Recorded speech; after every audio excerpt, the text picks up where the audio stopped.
Good afternoon.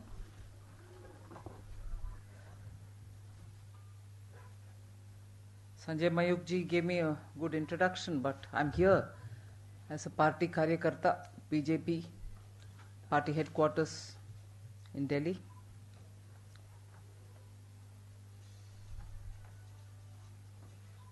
We are talking on the Punjab National Bank Nirav Modi matter.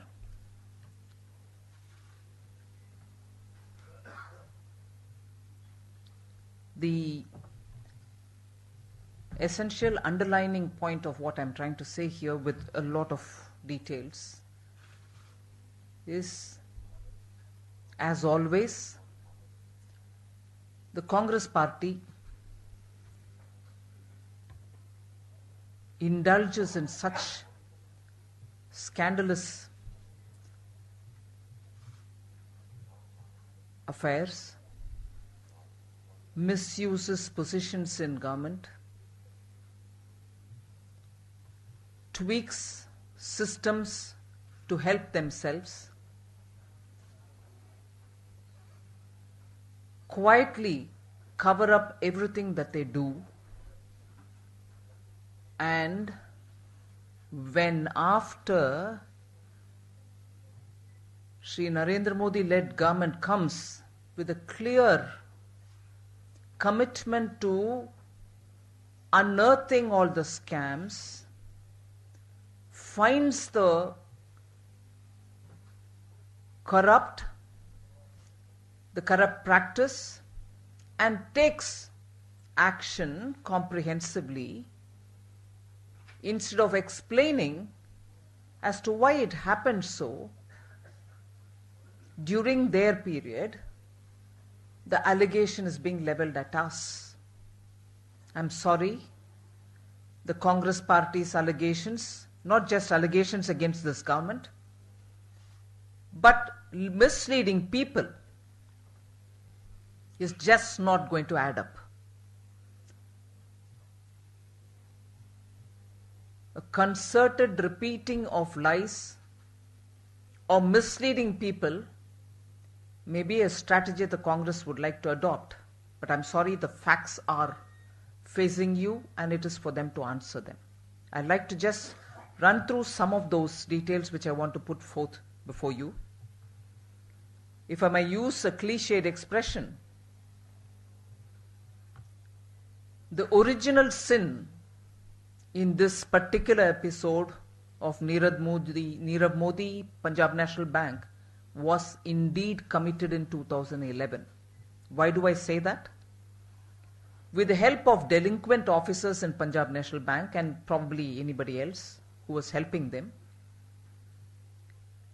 letter of understanding which is issued, which have only a currency for about 90 days, which hold good only for 90 days, will have to be honored and also payments will have to be made within 90 days.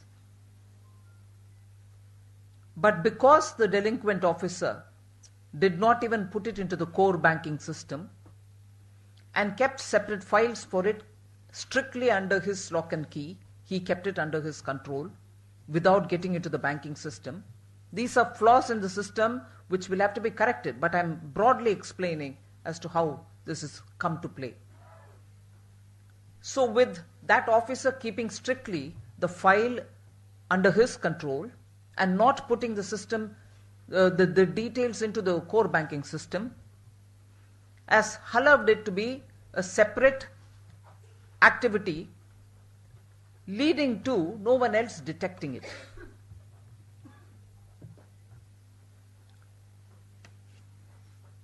Till he almost retired. He retired in May 2017, if my dates are right. Till then, the LOUs, which were supposed to be valid only for a period of 90 days, kept being evergreened. So 90 days are over, you roll it on for another 90 days. You keep rolling it on with the files being under the control of this particular officer. It doesn't get into the system. So the evergreening happens till such a time this man comes for retirement. And when he comes for retirement, his time is up and he's going to have to leave for having stayed unusually long time. Before handing over charge, he evergreens this not for another 90 days, the several LOUs, but he evergreens it probably for 365 days. So the evergreening of 90 days each of the LOUs kept rolling on without the details getting onto the core banking system. And finally, when he has got to actually leave, no more extensions in that position is possible, he has to finish his term, leave on retirement. We feel the information that we have is very clearly, he not just evergreened it for 90 days over several times, but at that point in time when he was about to retire, he evergreens it for 365 days and retires. Now, when this matter has got identified, it is the Modi government which has clearly used every step to tie up the loose ends to find out where this is happening, how it is happening, and the entire might of the state has clearly been within the framework of law, has been put to play. Now, not just the Income Tax Department, not just the Enforcement Directorate, the Serious Fraud Office, and also Investigation Office, the SFIO, the Serious Fraud Investigation Office, the ED, the CBI, and even the Ministry of External Affairs for revoking the passport have all been quickly done.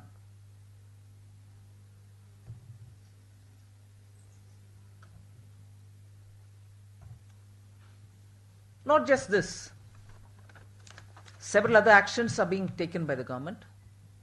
But before that,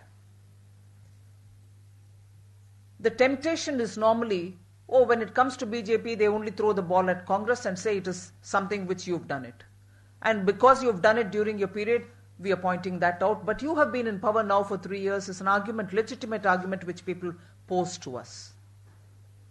But I want to establish that indeed in this case, meticulously, step by step, it was during the UPA rule that the main offense continued, not just happened once, but continued. I'll give you one strand of it which will tell you there can be several other strands which happened during the UPA rule. But one strand which clearly happened in 2013. In June 2013, the LIC takes a 4% stake in Geetanjali Gems. LIC is a public sector company, right? It takes a 4% share, slightly over 4% share in Geetanjali. The Ministry of Finance, rightly at that time itself, in 2013 itself, questions LIC taking stake in a company which has been questioned severally, questioned for malpractice severally, and in July 2013 have also been suspended from doing business in the stock market in the NSE, National Stock Exchange. A company was suspended for almost 6 months, Geetanjali Gems, was suspended from doing business on the National Stock Exchange for nearly 6 months.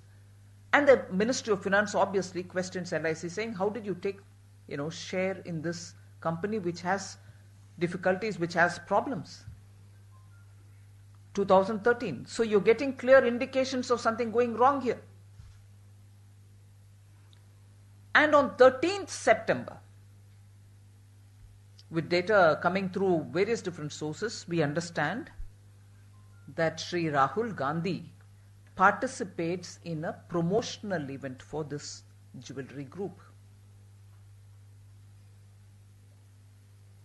And on 15th September 2013 again, a proposal for restructuring the loan and giving additional loan goes to the board of Allahabad Bank. And that restructuring and the additional loan to be given all put together goes to the extent of 1,550 crores. And it is there, like several of you in the media have already reported, one of the government-nominated directors questions this and says this cannot happen. That's already in the media, so I don't need to elaborate on it. 2013 again. Later, he also meets the finance secretary, which is also in public domain. The information is already there. And he continues his tirade against this particular restructuring and loan proposal, which has gone to the board of Allahabad Bank till about November. His meeting with the finance secretary, I do not know what transpired in it, but end of the day, he is being asked to put in his papers. But the loan against which he raised a voice, the restructuring against which he raised his voice, was sanctioned finally. Meaning, in spite of that voice, in spite of the dissent, in spite of his standing up against this restructuring and additional loan giving, Allahabad Bank goes ahead with doing the very thing that he objected to. But what is worrying is, they did not even put it into the minute. The minutes did not include his dissent. But the Gitanjali Gems gets the loan through. It's also noteworthy, by early 2014, before February or around February 2014, his resignation is accepted by the finance minister, the then finance minister. All due processes were probably followed. We do not know. Whether it required any consent by any other authorities, we do not know. But his resignation, the so-called demanded resignation, was accepted. Nobody has put on record, we don't know yet, as to why resignation of your own government-appointed nominee had to be asked for. Why was it demanded? Why was he asked to quit? We don't know. But it was all out there. Strangely, nothing related, a thought comes in my mind. State Bank of India, long time ago, sometime early 70s, I think, State Bank of India, the then very respected chairman, between 75 and 76, early 76, was also asked to put down his papers by the then dispensation. You know who ruled India between 75 and 76? If I remember the name of that chairman, he was an icon of banking sector, Mr. Tyagi, if I remember the name correct. Talwar. Sorry, yes, it was Mr. Talwar. He was asked to resign, demanded to resign because of the ruling dispensation of that time, 75-76. The same kind of a practice here. The Congress during emergency or afterwards has not changed the modus operandi of how they put officials to difficulty, get their way through for scams. Here too was an attempt to completely suppress the facts, and somebody is raising a voice. They did not even respond. To top it all, he was asked to quit. And no reasons we know as of now.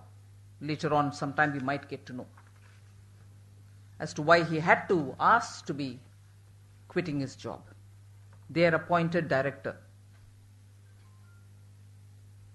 The third point which I want to draw your attention, establishing my underlying argument that Congress does all this. Now we track it all up and take action. They say, no, it is your allegation, it is your period problem. No. And I'm not saying that it emerged, the original sin is of the Congress. It continued during Congress's regime. It multiplied. It took traction under the Congress regime. One more instance, which I'll show with some records, of how Congress and Congress's eminent leaders are associated with everything to do with this particular scandal. Fire Star, not 5-star, Firestar Diamond International Private Limited is one of the several companies that Nirav Modi runs. They have acquired or taken on lease a property which belongs to Advait Holdings Limited. They own a property in a place called Trade Point Building, in the second floor of it, in Lower Parel in Mumbai. Who are the shareholders of Advait Holdings? Now I'm giving you some papers which can show Advait Holding, Trade Point Building, Lower Parel, Mumbai, second floor being held by Advait Holdings is here.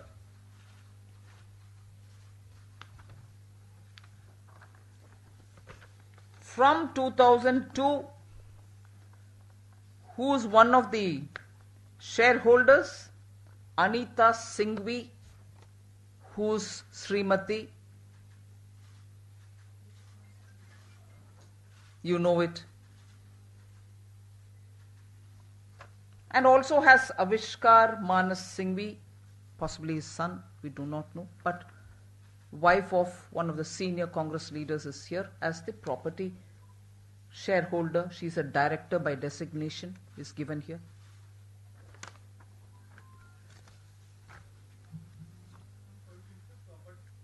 Please, एक minute पूरी बात हो I'll finish it.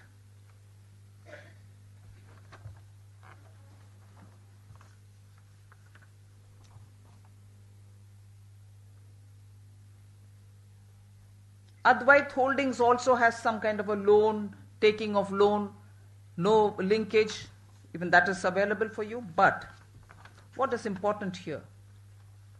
Yes, that premises is being used by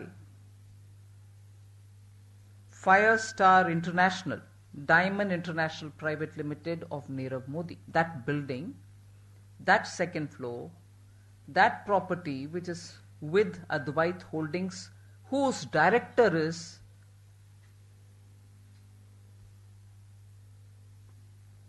Anita Singhvi, the wife of Sri Abhishek Manu Singhvi. That Firestar Diamond International Private Limited has got that property, which is Advait Holdings property, and it is from there that they've been operating in the last several years. The document is here for you. So, I may not be good in Hindi, but our senior leader from Bihar, our guide here, said it very nicely. All the inheritance and goodness and the legacy and the property and everything is yours. But आरोप हमारे ऊपर डाल रहे हो. You are the beneficiary. You are the promoter. You are the one who's leased the building for rent. You are the one who's getting rent or possibly getting anything else. You promote the Gitanjali Jewels. You give them the building on rent. Your wife is a director in it. You appointed a director and made the director also resign because he spoke against the restructuring of loan for Nirav Modi's company. And then the 1,500 odd crores is given out of record. The minutes of dissent is not even there. Dissent note doesn't even go on the minutes. The finance minister doesn't even question as to why this man Dubey has to go instantly. What are the reasons for removing a director you nominated on the board? You do it all. Evergreening kept happening of the LOUs. The man who did it all quietly for you was allowed to retire. And we have taken action. We have sent them notices, we've confiscated properties, and the process is still on, but allegation is on us. Shocking that the Congress party, in spite of being reduced to 44 in the Lok Sabha, after having achieved one after the other different levels of scams, and here we go, a government where the Prime Minister said Na khaunga, na khane dunga, and he is following that word, that he would take action against anybody who's done misdeeds, follows them, pursues them, takes action against them by the rule of law, not the way you've been following people who are even law-abiding. So Congress party needs to answer one after the other several questions on this matter rather than allege us.